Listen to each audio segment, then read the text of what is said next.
गांव की गलियों में सुबह सुबह बैलों की घंटियां गूंजती थीं। मिट्टी की महक, पेड़ों पर झूलती ओस की बूंदें और दूर कहीं से आती कोयल की आवाज इस गांव को और भी खूबसूरत बना देती थी। ये गांव छोटा था, लेकिन यहाँ के लोगों का दिल बड़ा था। इसी गांव में रहते थे रामलाल, एक बूढ़े मगर समझदार किसान। उसका बेटा गोपाल, जो मेहनत से ज्यादा आसान रास्ते ढूंढना चाहता था, और उनके पड़ोसी मोहन व उसकी बहन सुनीता, जो गरीबी के बावजूद मेहनत और उम्मीद का दामन कभी नहीं छोड़ते थे। यही कहानी है इन चार लोगों की, जिनके बीच से गांव की असली आत्मा झलकती है। बेटा गोपाल, तू बार बार भागने की बात करता है, पर जरा सोच, अगर किसान ही अपनी मिट्टी छोड़ देंगे तो अनाज कहाँ से आएगा। जब मैं जवान था, सूरज निकलने से पहले हल लेकर खेत में उतर जाता था। दिन भर पसीना बहाता और रात को मिट्टी से लथपथ लौटता। उस वक्त मेरे शरीर में दर्द जरूर होता था, पर दिल में संतोष भी होता था कि मैंने धरती माँ की सेवा की। खेती बेटा सिर्फ धंधा नहीं है, ये तो पूजा है। इसमें धैर्य चाहिए, भरोसा चाहिए। हाँ, तूफान आते हैं, बरसात कभी साथ नहीं देती, पर यही तो असली किसान की परीक्षा होती है। मैं बूढ़ा हो चुका हूँ, पर मेरी आंखें अभी भी यही सपना देखती हैं कि तो इस मिट्टी से जुड़ा रहे। अगर तू भाग जाएगा तो ना खेत बचेगा, न हमारी पहचान। याद रख बेटा, मेहनत की जड़ें गहरी होती हैं, इन्हें तूफान भी उखाड़ नहीं पाते। बाबा, आपकी बातें मेरे दिल को छूती तो हैं, पर मुझे डर भी लगने लगता है। आप जिंदगी भर खेतों में खटते रहे, लेकिन हमें कभी अमीरी का सुख नहीं मिला।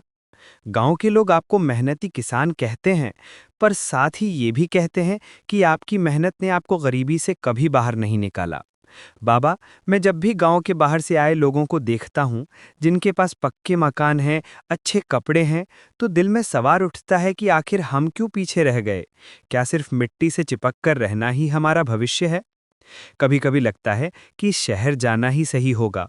वहां छोटे मोटे काम करने पर भी 2 वक्त की रोटी तो मिलेगी, शायद इज्जत भी बढ़ेगी। मैं मेहनत से भागता नहीं, पर मुझे लगता है कि ये खेत हमें सिर्फ थकान और निराशा देते हैं। बाबा, अगर सच में खेती इतनी पवित्र है, तो फिर ये हमें सुख क्यों नहीं देती? गोपाल भाई, आपकी तकलीफ मैं समझता हूँ। आखिर गरीब मैं भी हूँ। मेरी झोपड़ी टपकती है, बरसात में रातें जाग कर गुजरती हैं। कभी पेट भरता है, कभी भूख के मारे आंखों में आंसू आ जाते हैं, लेकिन फिर भी मैं मिट्टी पर भरोसा करता हूँ। हाँ, सच है कि खेती आसान नहीं है। कई बार मौसम धोखा दे देता है, कभी कीट फसल बर्बाद कर देते हैं। लेकिन ये भी सच है कि अगर हम खेत को दिल से सींचते हैं तो वो हमें भूखा नहीं रखता। मैंने देखा है, जब कोई किसान पूरे मन से मेहनत करता है तो उसका खेत हरियाली से झूम उठता है। भाई, शहर की चमक सिर्फ ऊपर से अच्छी लगती है, वहां भीड़ है पर अपनापन नहीं। यहाँ गांव में अगर हम सब साथ हों तो मुश्किलें भी छोटी लगती हैं। मेहनत देर से सही, पर इंसान की किस्मत बदल देती है। आपको बस भरोसा रखना होगा। गोपाल भैया, मैं लड़की होकर भी खेत में काम करती हूँ। सुबह सूरज निकलने से पहले ही खेत की मेड़ पर पहुँच जाती हूँ। वहाँ मिट्टी को छूकर मुझे ऐसा लगता है जैसे माँ का आंचल पकड़ लिया हो। हाँ, मुश्किलें बहुत हैं। कई बार हाथों में छाले पड़ जाते हैं, धूप से चेहरा झुलस जाता है, पर दिल में तसल्ली रहती है कि ये मेहनत हमें भूखा नहीं रहने देगी। भैया, अगर मैं अपने भाई मोहन के साथ कंधे से कंधा मिलाकर खड़ी रह सकती हूँ, तो आप क्यों नहीं? शहर का नाम सुनकर सबको अच्छा लगता है, पर वहाँ अपने नहीं मिलते। वहाँ किसी को फर्क नहीं पड़ता कि आप भूखे हो या प्यासे। पर गांव में अगर किसी के घर चूल्हा नहीं जलता, तो पड़ोसी अपने हिस्से की रोटी बांट देता है। गरीबी पैसों की कमी नहीं, बल्कि उम्मीद छोड़ देने का नाम है। और भैया, मैं चाहती हूँ कि आप उम्मीद मत छोड़िए। दिन गुजरते गए और हर किसी की सोच अपनी जगह पर अड़ी रही। तभी एक दिन आसमान पर काले बादल छा गए, तेज हवाएं चलने लगीं। थोड़ी देर में भीषण आंधी तूफान आया। खेतों की हरियाली बर्बाद हो गई।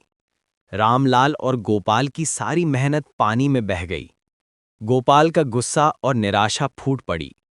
वहीं मोहन और सुनीता ने पूरी रात मेहनत की और अपनी छोटी सी फसल का कुछ हिस्सा बचा लिया। यही वो रात थी जिसने सबकी सोच की असली परीक्षा ली। बाबा, देखा आपने? आपकी मेहनत, आपकी बातें सब व्यर्थ हो गईं। तूफान ने सब छीन लिया। आपने कहा था कि मिट्टी हमें भूखा नहीं रखेगी, पर आज उसने हमें खाली कर दिया। अब बताइए पेट कैसे भरेगा? गांव वाले हंसेंगे कि रामलाल का बेटा भी अब भीख मांगेगा। बाबा, मैं अब और नहीं सह सकता। लगता है कि मेरा सपना सही था, शहर ही जाना पड़ेगा। वहां मेहनत करूंगा तो कम से कम रोजगार मिलेगा। ये मिट्टी, ये गांव बस धोखा है। मैं थक चुका हूं यहां रहकर उम्मीद करने से। मुझे तो लगता है अगर मैं यहीं रहा तो पूरी जिंदगी गरीबी और शर्मिंदगी में गुजर जाएगी। बेटा गोपाल, तू क्यों इतना कमजोर पड़ गया? हाँ, तूफान ने हमें बर्बाद कर दिया, लेकिन क्या ये पहली बार हुआ है?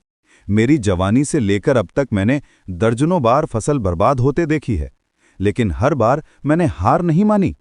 खेत खाली हुआ तो मैंने फिर से बोया, मिट्टी खाली हुई तो मैंने फिर से उम्मीद बोई। बेटा, अगर हर बार हार मानकर किसान भाग जाए तो धरती सूनी हो जाएगी। याद रख, मिट्टी वही माँ है जो कभी अपने बच्चों को भूखा नहीं रखती। हाँ, कभी देर से देती है, कभी परीक्षा लेती है, पर देती जरूर है। तू शहर जाएगा, वहां भी मुश्किलें होंगी, पर वहां तेरा साथ देने वाला कोई नहीं होगा। यहां कम से कम तेरे पास मैं हूं, मोहन है, सुनीता है।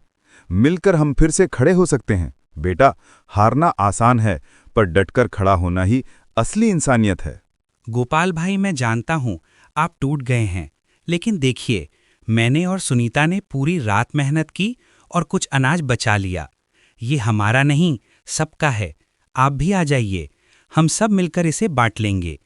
अगर हम सब साथ मिलकर फिर से खेत जोतें तो देखना अगली बार यही मिट्टी हमें दोगुना लौटाएगी। आप कहते हैं कि शहर में रोजगार है, पर भाई, रोजगार सिर्फ पेट भरने का जरिया है। असली संतोष तो तब मिलता है जब इंसान अपने हाथों से मिट्टी को हरा भरा करे। आपने हार मान ली, पर हम सब आपके साथ हैं। चलिए, हम सब मिलकर फिर से शुरुआत करते हैं। विश्वास रखिए, अगर हम सब एकजुट होंगे तो ये मिट्टी हमें फिर से मुस्कुराहट देगी। हाँ गोपाल भैया, आप अकेले नहीं हैं। अगर आप टूटेंगे तो बाबा टूटेंगे, मोहन टूटेगा, पूरा गांव टूटेगा। लेकिन अगर आप खड़े होंगे तो सब खड़े होंगे। गांव की मिट्टी हमें बुला रही है कि आओ, मुझे सींचो, मुझे संवारो। भैया, मैंने अपनी आंखों से देखा है कि जब हम मेहनत करते हैं ना, तो सूखी धरती भी हरी चादर ओढ़ लेती है। आप कहते हैं कि शहर में सुख है, पर वहाँ अपने नहीं है। यहाँ आपका परिवार है, दोस्त है, अपना गांव है। हम सब साथ खड़े हैं। चलिए भैया, डर को पीछे छोड़ दीजिए और एक नई शुरुआत कीजिए। देखना, कल यही मिट्टी हमारी मेहनत से सोना उगले भी। गोपाल पहली बार अपनी गलती समझने लगा। उसे एहसास हुआ कि असली ताकत पैसे या शहर की चमक में नहीं, बल्कि अपनों के साथ और मेहनत में है। अगले ही दिन गोपाल ने मोहन और सुनीता के साथ मिलकर खेत जोता। रामलाल की बूढ़ी आंखों में चमक लौट आई। महीनों बाद खेत हरे भरे हो गए।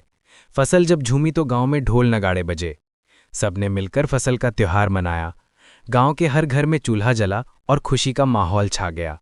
बाबा, मोहन, सुनीता, आज मैं समझ गया कि सच्ची दौलत क्या है।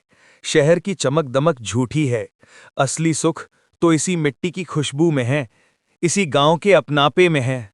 मैंने गलती की कि हार मान ली थी, लेकिन अब मैं वादा करता हूं, चाहे जितनी आंधियां क्यों ना आए, मैं इस मिट्टी को छोड़कर नहीं भागूंगा। अब से मैं आपकी तरह मेहनत करूंगा और इस गांव को कभी भूखा नहीं रहने दूंगा।